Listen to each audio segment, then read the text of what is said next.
Bonjour tout le monde, on est bien, il neige, on est habillé chaudement, on est près de nos radiateurs, les chats sont pénibles, du coup c'est le moment, nous allons faire une vidéo tous ensemble, avec vous.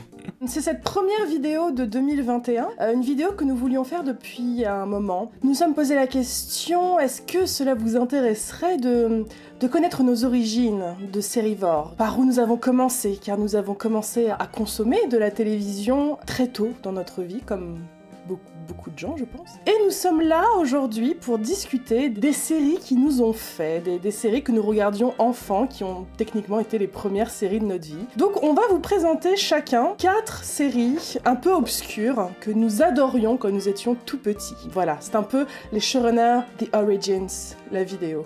Sébastien, quel téléspectateur étais-tu quand tu étais petit? J'étais un petit peu 50-50, je regardais pas que du dessin animé, je regardais pas mal de séries en live action.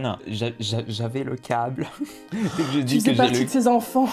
Oui, voilà, apparemment, je ne le savais pas à l'époque, mais avoir le câble, je me suis rendu compte en vie d'adulte qu'avoir le câble, c'était tout un truc. Moi j'étais très VHS, pas du tout télé, j'avais même pas le droit, je crois, de regarder la télé quand j'étais toute petite. Donc c'était VHS Power, et le truc rigolo, c'est que vous allez voir que toutes les séries que j'aimais, on peut les relier très facilement à des séries que j'aime aujourd'hui. J'ai des goûts qui ont commencé, et des formats et des tropes qui sont dans ma tête et dans mon cœur depuis que j'ai 2 ans, donc voilà, c'est un peu rigolo.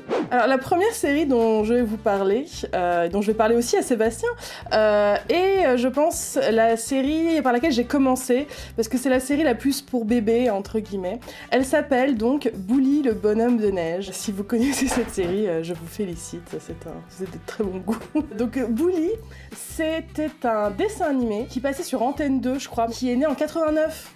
Donc comme moi, donc on a le même âge avec Bully, je trouvais ça mignon. C'est une série française animée avec de l'animation traditionnelle qui a été créée par 2 frères qui sont, je crois, alsaciens. Ils s'appellent Daniel et Roger Voinzon. C'est le genre de dessin animé où ils ont voulu créer un personnage de jouet. Ils ont cherché à vendre ce jouet et le dessin animé est arrivé après et qui était plus un outil marketing qu'autre chose pour vendre des produits Bully. Alors Bully, qui est Bully? Donc ça s'appelle Bully le bonhomme de neige, et donc comme son nom l'indique, ça parle d'un pompier. Non, ça parle d'un bonhomme de neige. Le lore de Bully, c'est un peu que la lune, elle nous observe du haut de son espace, elle regarde les enfants faire des bonhommes de neige en hiver, ça lui brise le cœur quand l'hiver est fini et que les bonhommes de neige fondent. Comme ça lui fend le cœur, elle décide de leur donner un coup de magie et elle donne vie à des bonhommes de neige fondus et leur permet de vivre dans un truc qui s'appelle le monde des Bully, où ils vivent heureux, pour toujours, immortels. Donc il y a un peu 2 niveaux de lecture dans Bully. Quand tu es enfant, tu vois une petite communauté de bonhommes de neige qui vont et viennent et voilà, et vivent leur vie. Quand tu le revois adulte, c'est un dessin animé très anxiogène. Tu vois ces bonhommes de neige vivre dans cette espèce de purgatoire. Ils sont dirigés par cette entité qui les protège et qui en même temps, ils la craignent un petit peu, cette lune qui a un peu droit de vie ou de mort sur ces bonhommes de neige. Regardez, là-bas, la lune solaire. Ok. Au clair de la lune, mes amis Bully, nous sommes nés un jour dans ce beau pays. La gentille lune qui toutes les nuits... Mais j'adorais ça quand j'étais petite. Le concept est sympa, donc Bully, c'est le Bully principal. Il est très facile à dessiner en plus. Donc, je le dessinais tout le temps avec son bonhomme. Bully de la race des Bully s'appelle juste Bully. Oui, alors c'est incompréhensible. En fait, c'est comme s'il était le patient zéro, où la lune a fait l'expérience, donc il s'appelle Bully.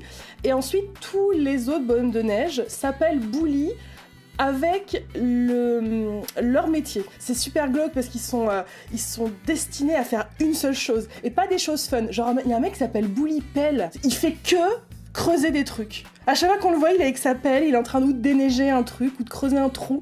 J'ai fait la liste de tous les Bully. Bully tennis et Bully raquette, à ne pas confondre. Il y a Bully pilote, il y a Bully bob qui fait du bobsleigh, Bully plane qui fait de l'avion, il y a Bully trappeur qui trappe, il y a Bully ombrelle, voilà, elle est destinée à avoir une ombrelle. Il y a Bully pain et Bully pont. Devine qui ils sont, eux? Ah, ce sont les pompiers. Ce sont les pompiers! Bully pain et Bully pont. Il y a Bully punk.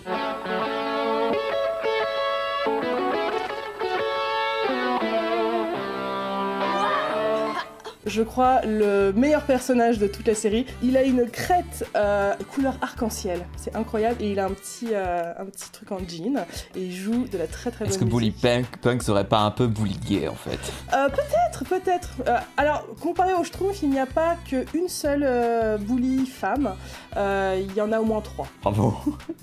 4 si on compte la petite fille. Ah. Il y a Bully Mamie, Bully Ombrelle, la petite fille, je sais plus comment elle s'appelle, et il y a la love interest de Bully qui s'appelle Ciboulette. On est bien, pas vrai? Non. Non? Mais pourquoi? Et en plus, il me demande pourquoi. Quand on re-regarde le dessin animé aujourd'hui, on se rend compte que Bully est un peu un espèce de incel un peu creepy. Il est obsédé par Ciboulette. Recette d'une potion magique pour vous faire aimer d'une jeune fille. Oh, une jeune fille comme Ciboulette, par exemple. J'ai redécouvert ça aujourd'hui, j'étais oh non, Bully il craint en fait. Bully cancel. Attends, je finis ma liste de Bully. Il y a Bully Papy, Bully Mamie, Bully Ball, Bully Relax, Bully Grimpe, Bully Chousse et Bully Bagou. Bully Bagou, c'est un vendeur et il fait chier tout le monde. Bully Bagou, Bully Bagou. C'est pas une société capitaliste, les Bully. D'accord. Chaque épisode de Bully, c'est un peu Bully qui fait une connerie et les autres doivent l'aider, ou c'est les autres qui font une connerie et c'est Bully qui arrange le tout. Le monde des Bully est très bizarre. On est au Groenland mais on est en même temps à Hawaï, c'est-à-dire qu'ils ont une plage. Et en même temps, ils vivent dans la neige. Donc en fait, c'est Vancouver, le monde des Bully. De temps en temps, comme un jingle, en fond sonore, t'as des voix de gros monsieur qui font Bully.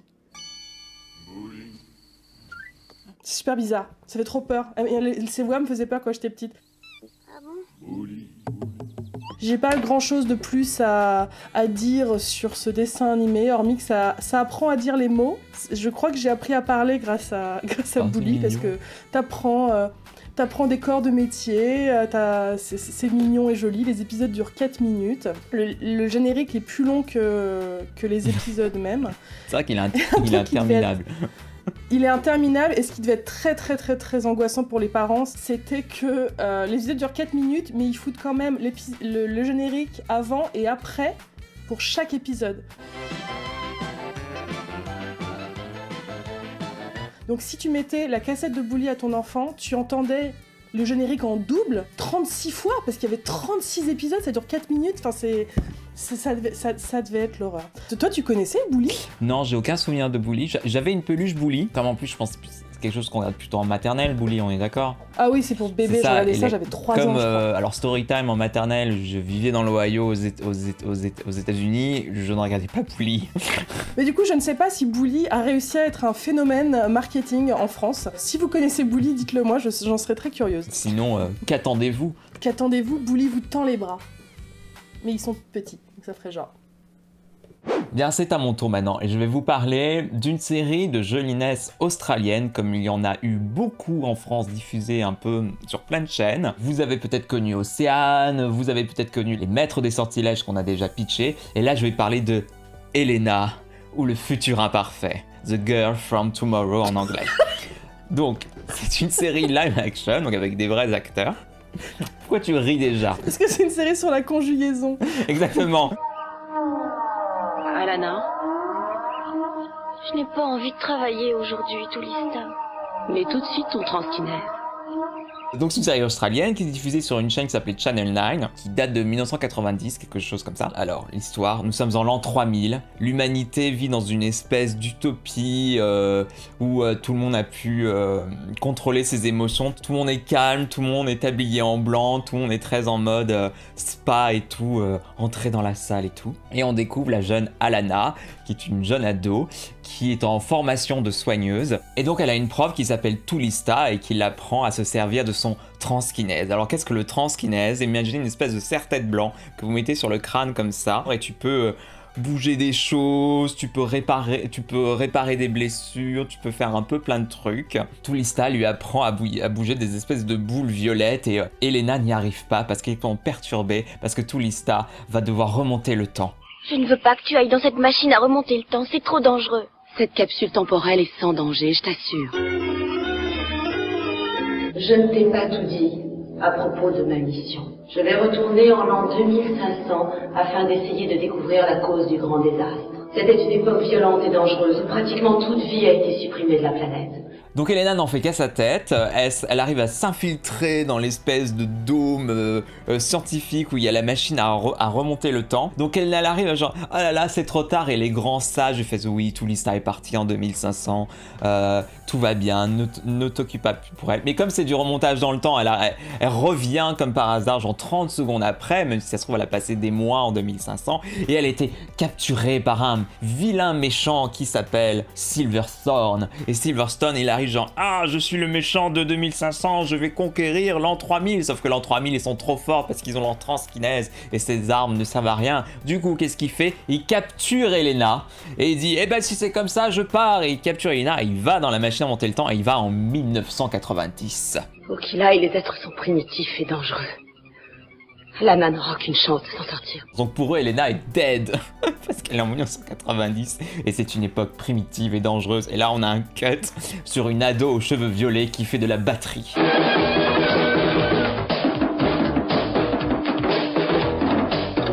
Et donc en fait le reste de la série c'est Elena qui se retrouve en 1990 avec son petit transkinèse magique. Elle a aussi une espèce d'intelligence artificielle dans un bracelet violet, le truc complètement classique. Et elle est adoptée par cette famille d'une ado de son âge, d'un petit frère. Les parents sont divorcés je crois. Et donc c'est tout le truc de oh là là, la fille qui est pas dans son élément.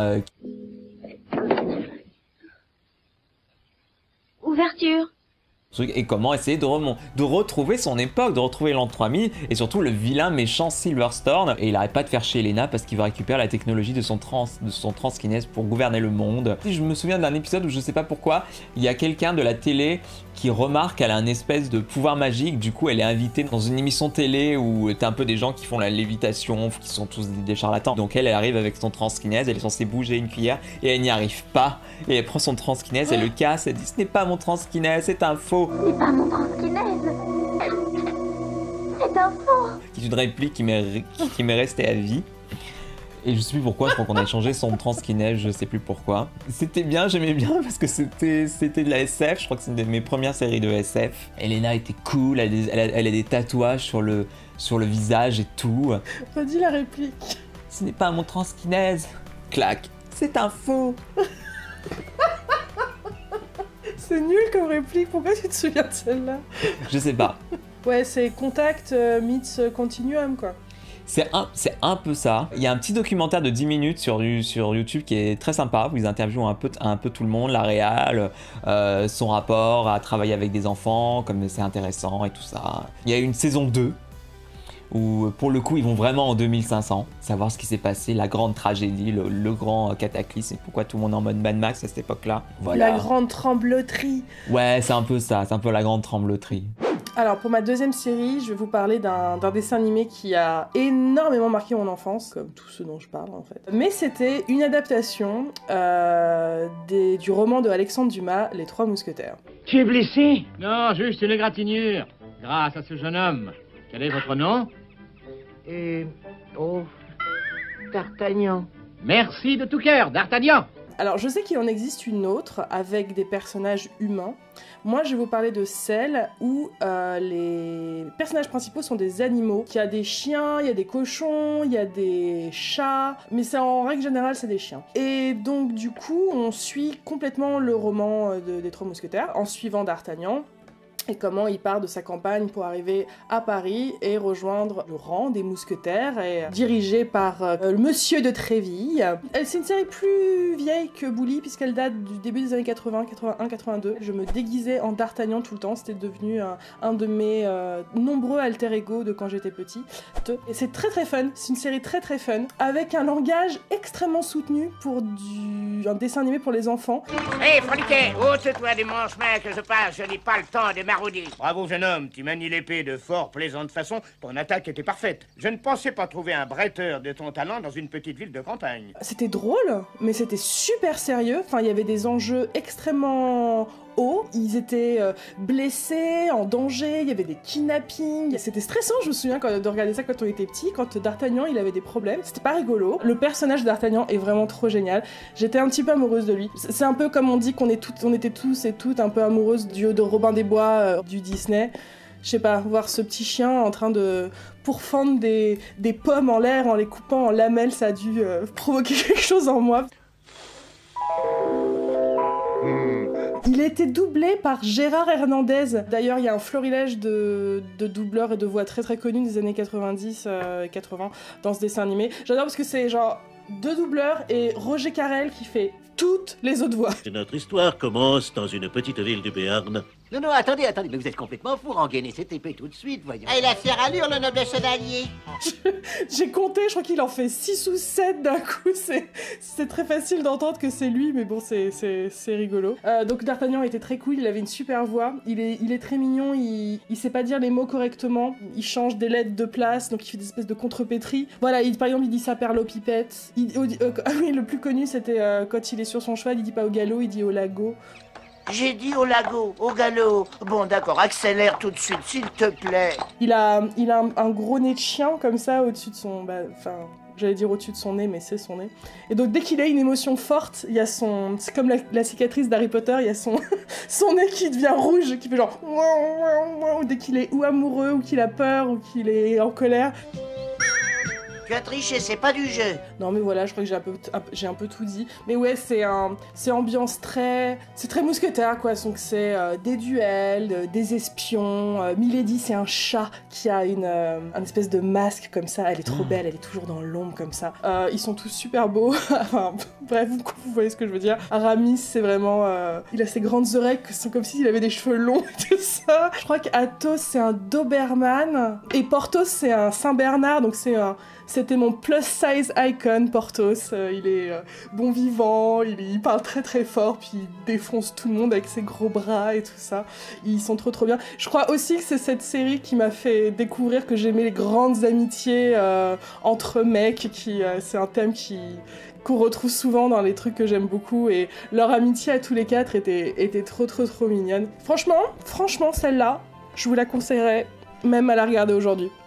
Elle est vraiment très bien parce que je pense qu'on peut autant s'éclater à la regarder adulte. Les blagues sont très drôles. Il allait enfin connaître les joies de la vie citadine. Les embouteillages de charrettes, les carrosses garées sur les trottoirs, la chaussée perpétuellement en travaux, les coups de trompe, la fumée, l'eau polluée, bref, le rêve de sa vie. Si vous aimez les grands trucs de cap et d'épée, les déclarations d'amour faites avec un mouchoir laissé au sol, c'est parfait. Extraordinaire et extraordinaire générique. Je vais continuer sur les dessins animés comme toi avec des personnages anthropomorphes avec Samouraï et Pizza Cats. Pizza des chats, bonsoir, ici tout est chaud. Les plats et même le son des livreurs. Ouvrez-nous votre compte bancaire et on vous livre en un éclair. Hé, tout fou! Oui, tu m'as sonné. Une pizza au thon et aux boulettes pour Lucille et tâche que ce soit encore chaud à l'arrivée. Lucille, nom d'un chat sauvage. Comment tu veux jouer les livreurs? T'es même pas capable de te dire sur tes pages, je vais le faire moi-même, allez j'y vais. Waouh. Je crois que ça se diffusait sur Fox Kids, je dis peut-être une connerie. C'est un animé japonais en fait, qui a été diffusé après en Europe et aux États-Unis. Donc ça raconte l'histoire. Pour mieux faire ça, je vais te citer le générique. Il a son propre générique qui a été fait pour la diffusion chez nous. Et il y a une grosse voix complètement hystérique qui fait « Dans le quartier, c'est le resto le plus branché. Samouraï Pizza Cats. Tenu par 3 gros chats, mais pas des chats bottés. Pas loin des chats huants, ce sont des chats volants. Quand les corbeaux guerriers envahissent le quartier. Quand le dragon brûlant fait peur aux commerçants. Dans une fumée noire, comme si la nuit tombait. Et on fait appel à qui pour combattre les méchants? On fait appel à qui pour sauver les enfants? Au Samouraï Pizza Cats. Donc Samouraï et Pizza Cats racontent l'histoire effectivement de 3 chats qui tiennent une pizzeria et qui, un peu comme des Power Rangers, enfilent leur tenue de robot et vont aller se battre contre le méchant de l'épisode, qui sont souvent des espèces de méca géants. C'est vraiment le truc le plus bête au monde. C'est complètement hystérique. Qu'est-ce que c'est bavard. Si je comprends bien, la destruction de la forêt amazonienne ne t'a pas empêché de dormir. On dirait même que ça n'a pas encore suffi. En matière d'environnement, tu es vraiment le chat le plus irresponsable que je connaisse. Tu fais me dire des discours d'écolo du dimanche pour les pages vertes du matou libéré. Tu n'es qu'un chat réactionnaire, matérialiste et intolérant. Qu'est-ce que ça devait être insupportable à avoir en fond sonore quand t'étais un parent. Ça cause tout le temps. Il y a pas un moment de silence.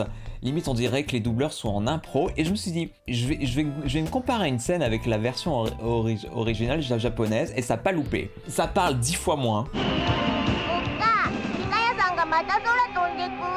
Ah ça y est, ça recommence cette bande de chats cascadeurs qui se remet à polluer l'atmosphère. Si c'est pas malheureux, on a déjà suffisamment d'ennuis comme ça. Il y a quasiment pas de narrateur. C'est-à-dire que dans la version VF que je regardais, il y a un narrateur qui parle absolument tout le temps entre chaque scène. C'est un quartier des plus sympathiques. Sur les toits, une ombre maléfique se profile. Quelques instants plus tard, au salon de thé de Lucille, l'horrible nuage de fumée va-t-il plonger la ville tout entière dans l'obscurité? Et en fait, en regardant, j'ai vu qu'effectivement, ils ont plus que traduit, ils ont refait plein de dialogues. Ce sont les mêmes en anglais et en français. Alors je ne sais pas lequel des deux a créé tous ces dialogues ou si ça a été fait en même temps. Dans le genre de blague, au tout début, il y a le narrateur qui présente la ville en disant c'est une ville où... Modernisme et tradition y font bon ménage. C'est le royaume des contrastes. Les revenus sont élevés, le taux de cholestérol est très faible.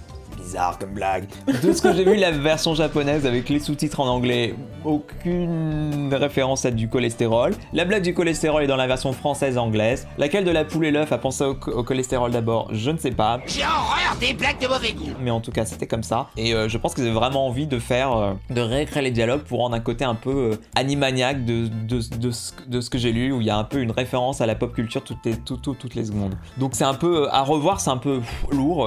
Au bout de 10 minutes, t'es là genre, wow, faut vraiment avoir 8 ans et être bourré de sucre pour pouvoir supporter ça. Alors les héros, ils s'appellent, alors pareil, c'est des jeux de mots. Donc on a Polyester, qui est un peu la schtroumpfette de la bande. On a Tofu tout flamme. Et on a Tête dans le guidon, appelé Guidon. Le méchant s'appelle du Sournois. Il a 2 sbires qui s'appellent du Crochu et Décati. C'est vraiment tout con, c'est un épisode, un méchant. C'est du Sournois qui à chaque fois veut contrôler la ville absolument et il envoie ses gros vilains méchants et les Pizza Cat arrivent, ils le battent. Du Sournois est pas content. Quand il est pas content, il explose. Est-ce que les pizzas ont l'air aussi bonnes que dans les Tortues Ninja ou dans le film de Dingo? Non, quand même pas. Attends, un truc qui s'appelle Pizza Cat, on voit pas beaucoup de pizzas? C'est quoi ce délire? Pas dans le souvenir. Il y a pas le temps, il y a les méchants à s'occuper, il faut faire des blagues sur le cholestérol, on n'a pas le temps de manger des pizzas. Il y a une love interest qui s'appelle Lucille, qui est une espèce de petite chèvre. Quand elle a des grandes émotions, elle a des espèces de missiles qui sortent de sa tête et qui font exploser. Oh, des missiles. Samurai Pizza Cat. Dans le quartier, le resto le plus branché. Et le générique est en 2 fois, c'est-à-dire que le mec il répète 2 fois tout ça. Oh mon dieu, les génériques répétés, les pires. Alors pour ma 3e série, on va quitter les dessins animés et se retourner vers une vraie série avec des vrais acteurs. Attention, partons pour la Suède. My mother, she said to me, what is power? Power to me is when the people, they listen to you. What is that? Sweden. That's Sweden, mama. C'est les années 60, donc il y aura beaucoup d'enfants en col roulé. Nous partons pour les aventures de Fifi Brin d'Acier. La la la. Donc j'ai hésité à mettre cette série parce que je me suis dit non, c'est trop connu Fifi Brin d'Acier. Donc c'est pour ça qu'on vous avait posé la question sur Twitter. Et en fait j'ai trouvé pas mal de gens qui ne connaissaient pas Fifi Brin d'Acier. Je pense que c'est qui tout double, c'est soit on connaît et ça a été l'héroïne de notre enfance, soit on n'a jamais entendu parler. Et les gens qui connaissaient ne connaissaient pas forcément la jeunesse de ce personnage qui est vachement intéressante. Donc Fifi Brin d'Acier, c'était un personnage créé par Astrid Lindgren, qui est donc une autrice suédoise. Elle a créé le personnage en racontant des histoires avec sa fille qui était malade et du coup elle racontait des histoires ensemble. Et donc elle a écrit les livres en 45 qui ont éclaté en Europe. Seul pays qui a boudé Fifi Brin d'Acier, c'est la France, qui trouvait le personnage immoral, donnait un mauvais exemple aux enfants. Je me souviens, j'avais vu un documentaire il y a longtemps, c'était après 45, donc après la guerre, qu'un éditeur avait dit que les petits Français n'adhéreront pas du tout à Fifi Brin d'Acier parce que c'est des enfants qui ont connu la guerre. Et du coup, ils ne croiront absolument pas à cette petite fille qui a des pouvoirs magiques et qui fait n'importe quoi. Oh, on peut rien avoir de fun. Non, donc à cause de grognons français, vous avez été privé de Fifi Brin d'Acier pendant longtemps, et c'est fort dommage. Parce que Fifi Brin d'Acier, c'est une héroïne absolument fantastique, qui a très bien vieilli pour le coup. L'histoire de Fifi Brin d'Acier, c'est une petite fille qui arrive dans une petite ville de Suède, et qui aménage dans une maison qui lui appartient, qui s'appelle la Villa Drôle de Repos. Donc déjà, physiquement, cette petite fille est très particulière, donc c'est une grande rousse, avec des grosses taches de rousseur. Elle a des chaussures plus grandes, elle met du 46 alors qu'elle fait du 2. Elle a des bas de pas la même couleur, elle parle très fort. Adieu, Persiline, c'est gentil à toi d'être venue. C'est encore plus gentil de t'en aller. That's Sweden, Mama. Elle marche n'importe comment et elle arrive sur un cheval avec un coffre d'or et un petit singe. Et ils aménagent ensemble dans cette maison, donc elle n'a pas de parents. Ma maman est au ciel. Et papa, il est dans les mers du Sud. Et donc elle a le droit de vivre toute seule. Et elle rencontre 2 enfants qui s'appellent Tommy et Annika, ses voisins, et qui vont tomber amoureux de cette petite fille, son imagination. C'est vraiment, je peux comprendre si on est que les conservateurs aient pas aimé ce personnage, parce que c'est vrai qu'on avait une jeune fille complètement indépendante financièrement, parce qu'elle est richissime, elle vit seule, elle a pas de parents. Il y a tout un épisode où elle fait chier la police, parce qu'elle aime pas les policiers. Des policiers qui me rendent visite. Oh, je les aime autant que la compote au citron. C'est un livre, je crois, qui a été censuré en France à cause de ça. Il y a un épisode très très marquant où elle passe devant une pharmacie où il y a marqué « Souffrez-vous de vos taches de rousseur ?» Et c'est une pub pour une crème pour s'enlever ces taches de rousseur. Donc elle lit ça et elle rentre et elle fait « Non !» Quoi ? Comment non ? Je réponds que non. Je dis que je ne suis pas affligée de taches. Et elle dit non, allez vous faire voir, moi j'adore mes taches de rousseur, je les trouve très très jolies, je me trouve très jolie avec, donc... C'est beau. Voilà. Même si je crois que Astrid Lindgren n'a jamais revendiqué politiquement Fifi, mais ça me fait rire des fois quand je dis oui, mais bon, vu comment tu l'as écrit, Fifi, on peut pas s'empêcher d'y lire une grande héroïne féministe... avant l'heure, et c'est très très touchant. La série donc est arrivée plus tard, elle est scénarisée par Astrid Lindgren, qui a aussi une grande carrière de scénariste. Elle a pas écrit que des romans, elle a écrit aussi beaucoup de scénarios. C'est elle qui a écrit aussi les paroles du générique, qui est cultissime. 5 et 5, 36, les pougniers pour moi font des cerises. J'aime que la vie virevolte autour de moi. Que vous allez connaître par cœur et qu'on chante, et que les personnages chantent même, c'est un peu méta. Et donc voilà, on regardait ça avec ma petite sœur, on adorait. C'est suédois des années 60, donc...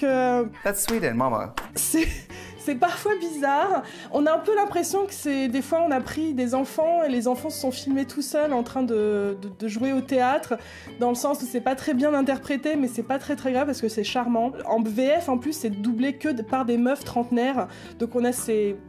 enfants qui sont doublés par des femmes adultes, ça s'entend énormément, donc c'est un petit peu bizarre, mais c'est pas trop grave.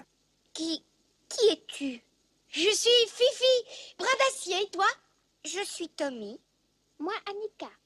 Ah oui, et j'ai oublié de dire un truc sur Fifi, brin d'acier, c'est que c'est une Avengers. Elle a des super pouvoirs, elle a une force surhumaine, donc elle peut soulever un avion, et elle peut soulever son cheval, parce qu'elle a son cheval qui s'appelle Monsieur Hubert, je crois. Une des images les plus iconiques de Fifi, brin d'acier, c'est elle qui soulève son cheval au-dessus de sa tête pour faire peur aux policiers qui veulent l'envoyer dans une pension.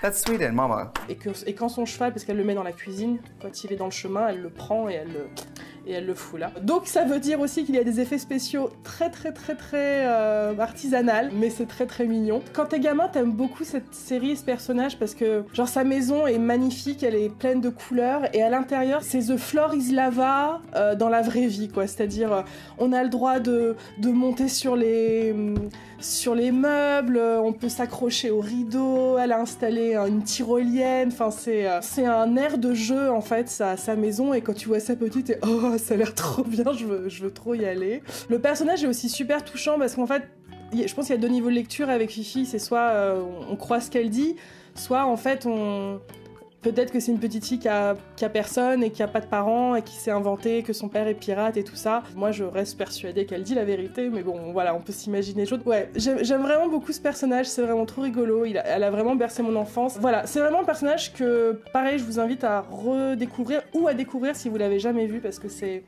sensationnel. Je me déguisais énormément en Fifi brin d'acier aussi quand j'étais petite. Je mettais des fils de fer dans mes cheveux pour les faire tenir du coup. Et voilà, c'est vraiment une série qui a bercé mon enfance et je vous invite à la découvrir. Vous devez voir ça. That's Sweden, Mama. Alors on va passer maintenant au traumatisme de mon enfance. C'est pas forcément une série sur laquelle j'ai beaucoup de souvenirs positifs, mais je sais pas, je veux en parler parce qu'elle est aussi très obscure. Ça s'appelle Les Twists, ou en anglais Round the Twist, qui est encore une série australienne.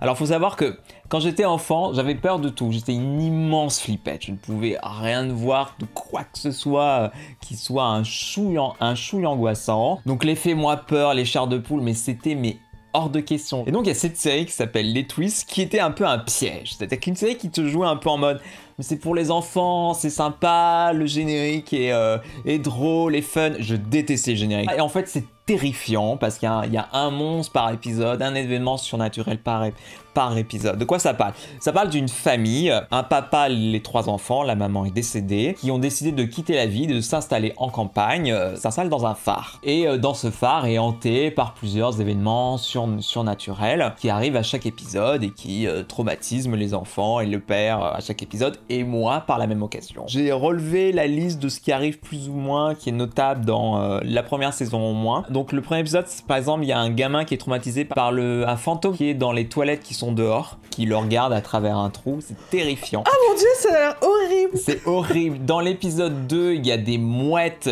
qui chient tellement fort qu'ils manquent de se noyer dans du caca de mouettes. Tu m'as montré ça, c'était atroce. Il y en a un autre où ils trouvent un bébé vert dans un chou, un espèce de bébé alien. Il y en a un autre où ils ont une télécommande où ils arrivent à contrôler les gens, à les mettre sur pause, à accélérer, à remonter, etc.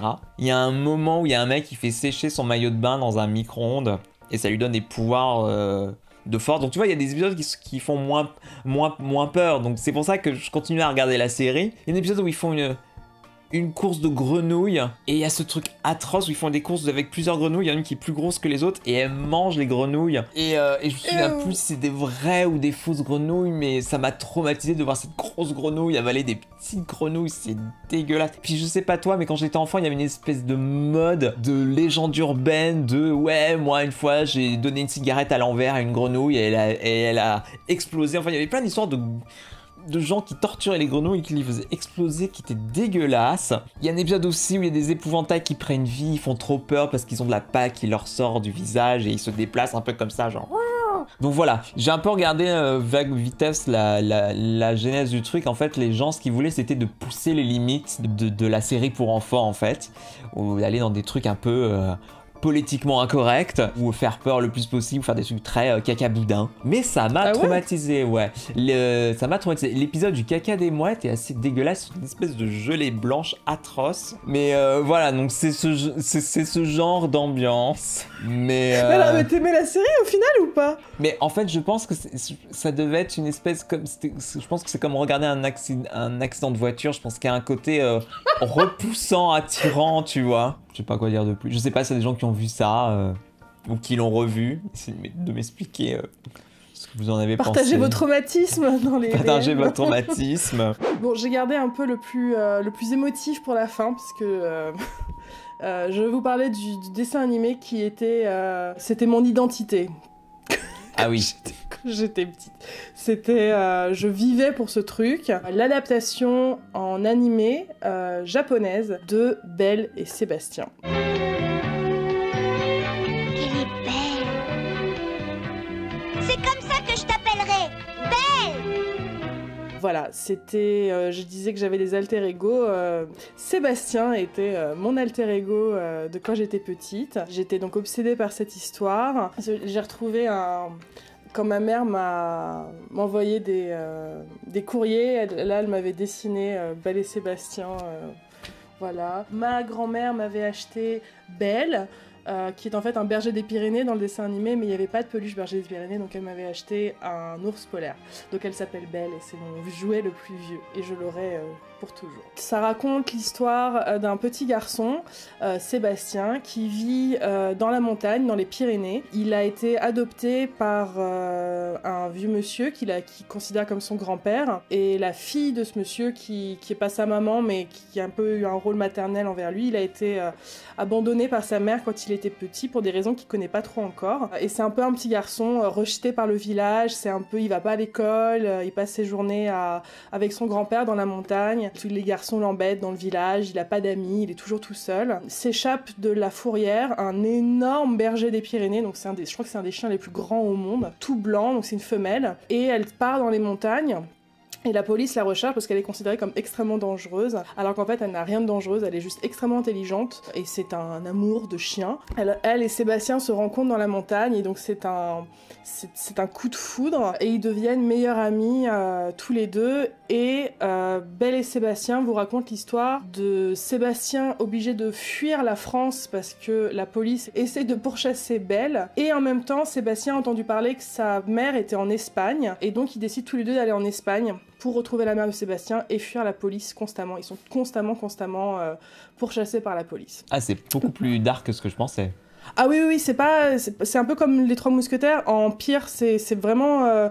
c'est léger par moment, mais c'est intense, Belle et Sébastien. Je n'ai aucune info sur l'origine de l'adaptation en animé. Je sais pas trop qui a fait ça, j'ai vu que c'est pas des gens qui ont fait beaucoup d'autres choses. Par contre, je connais bien la genèse de l'histoire originale. Donc, ça a été créé par une femme qui s'appelait Cécile Aubry. Elle était actrice, puis elle s'est mariée. Comme elle s'est mariée, elle a arrêté son métier d'actrice parce qu'elle voulait se consacrer au fait qu'elle était une nouvelle épouse. Enfin, elle donnait ça comme excuse, en tout cas, dans ses interviews. Et elle a eu un enfant, un petit garçon qui s'appelle Mehdi. Et ensuite, elle a commencé à assouvir une passion qu'elle avait, puisqu'elle a commencé à écrire des feuilletons pour la télévision. C'était l'époque où la télévision française commençait à proposer des programmes intéressants. Il y avait vraiment deux écoles, il y avait le cinéma et la télévision. Généralement, c'est deux mondes qui se rencontraient pas. Et ça a été un des noms les plus phares. Elle a fait des séries qui ont marché. Sa première série, c'était un truc avec un Shetland qui s'appelait Polly, je crois. Et ensuite, elle a fait Belle et Sébastien, qu'elle a écrit en pensant à son fils, qui a été son inspiration pour Belle et Sébastien. Et elle a adapté cette histoire en série télé.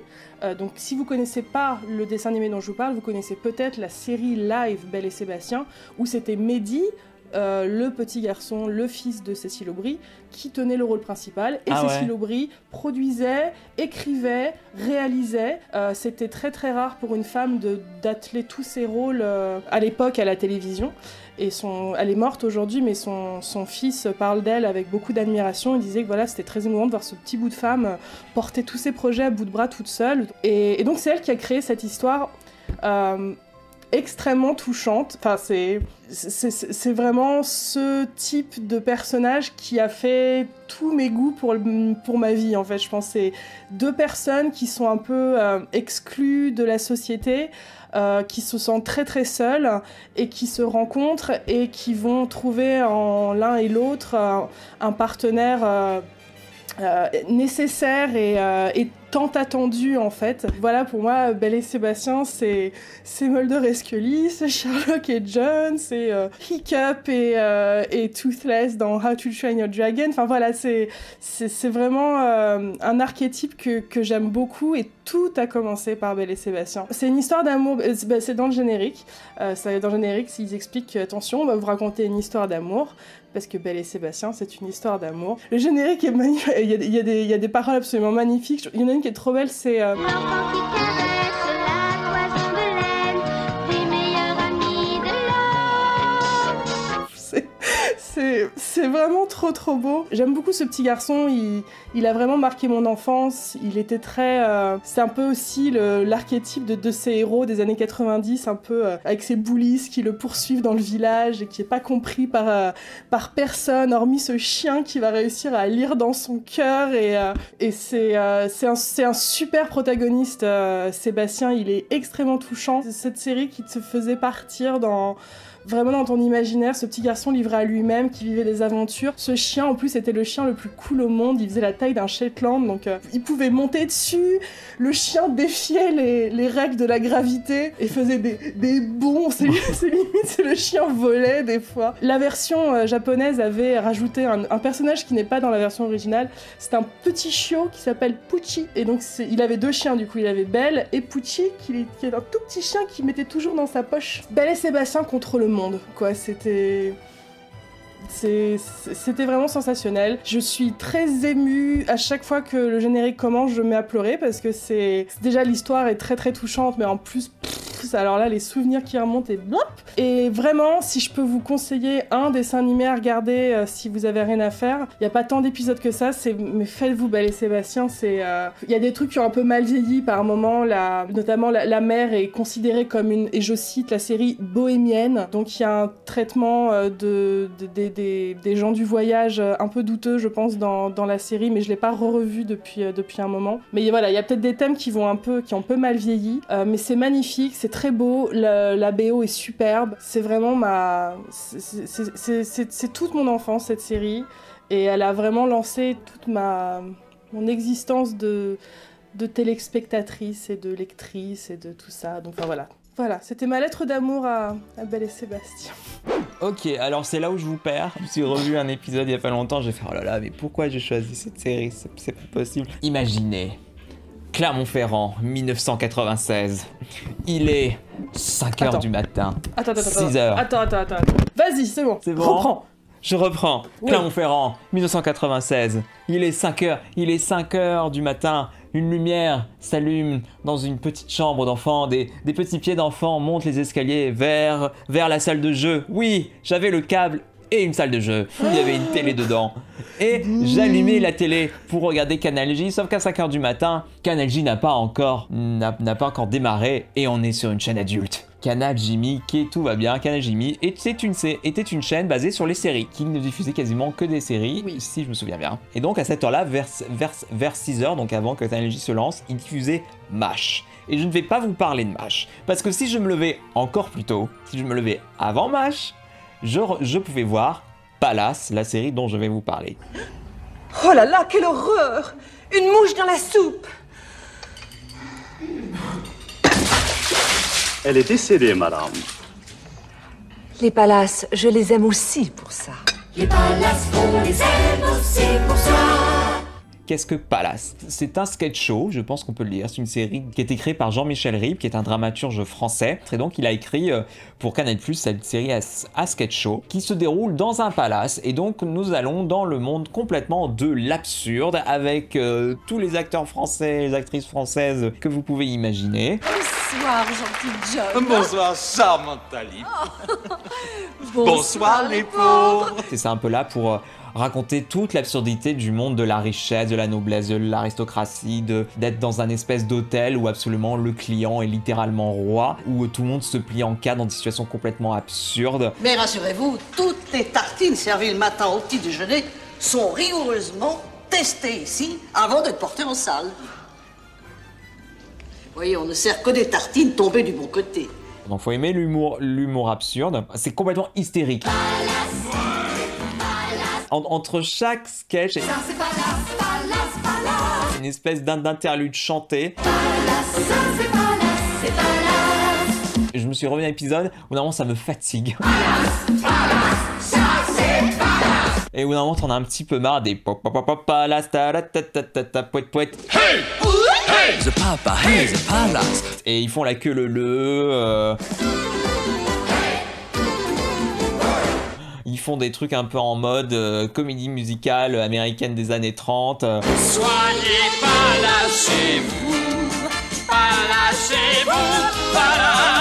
Et au bout d'un moment, toutes les 3 minutes, c'est là genre, est-ce qu'on peut avoir le sketch suivant s'il vous plaît là, parce que... Et donc c'est là en fait où vient le fameux appelez-moi le directeur. Appelez-moi le directeur. Bien monsieur. Si vous vous souvenez des pubs MAF, où il y a un client qui se plaint de quelque chose, et il dit « Appelez-moi le directeur !» Et le directeur arrive, et il arrive à manipuler le client pour lui faire comprendre que son problème qu'il a n'en est pas un. Et quand il part, t'as le client qui fait à la caméra « Je l'aurai un jour. Je l'aurai !» C'est le plus connu de Palace, et ça a été repris dans les pubs MAF. Truc typique où le mec se plaint et dit « Appelez-moi le directeur !» Vous m'avez fait appeler, monsieur? L'escargot dans ma salade! Dans un palace! Ça, ce n'est pas un escargot, monsieur. Ça, c'est une limace. L'escargot est beaucoup plus... Et puis, c'est tout le monde... Ah ben, excusez-moi, y a pas de souci, tout le monde peut se tromper, et il s'en va. Donc c'est ce genre de truc con. Il y a 2 grands escaliers dans le hall principal, et tout d'un coup, ils s'arrêtent. Et il y a une panne d'escalier, un peu comme s'il y avait une panne d'escalator. Donc ils sont tous immobiles, ils attendent que quelqu'un arrive pour réparer l'escalier. Donc il y a un mécanicien qui arrive et tout. Il y a une section très drôle, complètement camp et gay as fuck, qui c'est les choses à ne pas dire. Princesse, duchesse, femme du monde, nous sommes les gardiennes du bon goût, du bon goût. Qui est un peu l'occasion de faire dire à plein de dames, à plein de vieilles dames bien endimanchées de dire des gros mots. Le colonel a un beau cul. J'ai pris une de ses branlées au bridge. Mon voisin sent le caca. Oh, je pense que Roméo n'a jamais baisé Juliette, le con. Genre, dans les choses à pas dire en bonne société, il y a... Je suis remboursée par la sécu. C'est très drôle, on sent que c'est un peu le début des rôles de bourges complètement absurdes qu'on va un peu lui accoler un petit peu dans les années 90. L'organe le plus important au palace, c'est quand même le portefeuille. Alors, à quoi bon vous tourmenter inutilement? Si votre portefeuille est sain, tout ira bien. S'il est malade, allez vous faire foutre. Bonsoir. Mais c'était pas du tout pour les enfants. Non, c'était pas du tout pour les enfants, c'était vraiment pour les adultes. C'était bon pour adultes, mais pour enfants c'est drôle quand même. C'était un peu l'occasion de voir les adultes faire les cons et dire des bêtises et dire des gros mots. Et donc voilà, Palace, je crois qu'il y a tout sur YouTube. C'est vraiment débile, c'est bête, mais je trouve que c'est vraiment une capsule de l'humour de cette époque sur Canal+. Ciel, mon maestro! Cette fois je le sais! Je suis coquille! Mais non! Mais si! Mais non! Mais si! Le traître, je le vois, qui remue là, sous les draps! Mais non, c'est juste un ami, un très bon camarade! Je t'imagine aller regarder ça tout seul à 8 ans.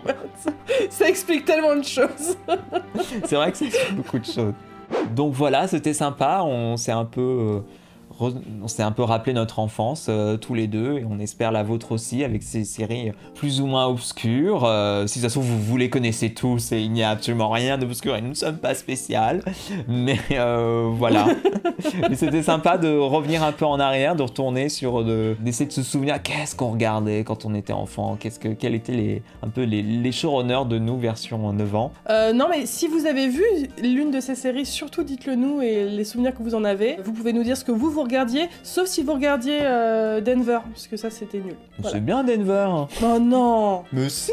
Moi je regardais Denver, c'était trop bien. Denver, le petit je n'ai aucune patience. Ah non, commence pas à chanter générique. Je n'ai aucune patience pour Denver, le dernier dinosaure. Vous avez trouvé ma limite. Si, c'était le Club Dorothée, c'était genre, c'était mais hors de question. J'étais une vraie Ségolène Royal à 8 ans. Je n'avais pas le droit de regarder le Club Dorothée. Ah mais moi c'est pas que j'avais pas le droit, c'était moi qui me l'interdisais moi-même. Puis j'avais le câble, je regardais autre chose. Oui, c'est vrai. Je n'allais pas regarder la télévision publique. Bon, et on vous fait des bisous. De petits lords. Et on voilà. Bisous. Et on vous prépare encore plein de trucs bien bientôt parce qu'on n'a jamais autant tourné que depuis qu'on peut plus tourner. On espère que ce format vous convient toujours, c'est ce que vous allez avoir pour un futur indéfini. Voilà. Allez, bisous. Bisous. Bonsoir.